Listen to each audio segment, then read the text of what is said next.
Sun news சேனலில் செய்தி வாசிப்பாளராக வந்து இன்னைக்கு தமிழ்நாட்டோட முன்னணி சோஷியல் மீடியா இன்ஃப்ளூன்சராக கலக்கிட்டு இருக்கிற அனிதா சம்பத் இப்போ முதல் முறையாக சீரியலில் என்ட்ரி ஆக போகிறாங்க. இந்த ஒரு விஷயம் பயங்கரமாக வைரல் ஆகி வருது. செய்தி வாசிப்பாளராக தன்னோட கெரியரை ஆரம்பித்த அனிதா சம்பத் மக்கள் மத்தியில் நல்ல வரவேற்புமே கிடைச்சிது. இந்த நிலையில் 2020 ஒளிபரப்பான பிக் பாஸ் தமிழ் சீசன் 4 நிகழ்ச்சியில் ஒரு போட்டியாளராகவும் கலந்துக்கிட்டாங்க.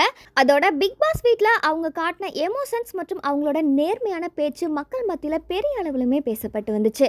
இந்த நிலையில் எலிமினேஷன் ரவுண்டில் வெளியில் வந்த அனிதா சம்பத் பிக் பாஸ் வீட்டை விட்டு வெளியில் வந்ததுக்கு அப்புறமும் கூட அனிதா சம்பத் விளாக்ஸ் அப்படின்னு சொல்லிட்டு ஒரு யூடியூப் சேனலை ஆரம்பித்து அதில் அவங்களோட ட்ராவல், ஷாப்பிங், லைஃப் ஸ்டைல் அப்படின்னு சொல்லிட்டு கண்டென்ட் போட்டு 1 மில்லியனுக்கும் அதிகமான சப்ஸ்கிரைபர்களை சேர்த்து மாஸ் காட்டி வந்துட்டு இருந்தாங்க.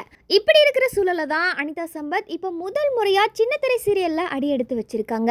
அதாவது ஜீ தமிழில் பிரபலமாக ஒளிபரப்பாகிட்டு வர சின்னஞ்சிறு கிளியே அப்படின்ற சீரியலில் ஒரு ஸ்பெஷல் கேமியோ ரோலில், அதாவது ஸ்பெஷல் கெஸ்ட்டாக வந்து நடிச்சிருக்காங்க. இதோட ஷூட்டிங் ஸ்பாட் ஃபோட்டோஸ் எல்லாமே பார்த்தீங்கன்னா இப்போ சோஷியல் மீடியாவில் பயங்கரமாக வைரல் ஆகியுமே வருது. இதை தொடர்ந்து ஒரு செய்தியாளராக அனிதா சம்பத் மக்கள் மனசில் வந்து இடம் பிடிச்சிட்டாங்க.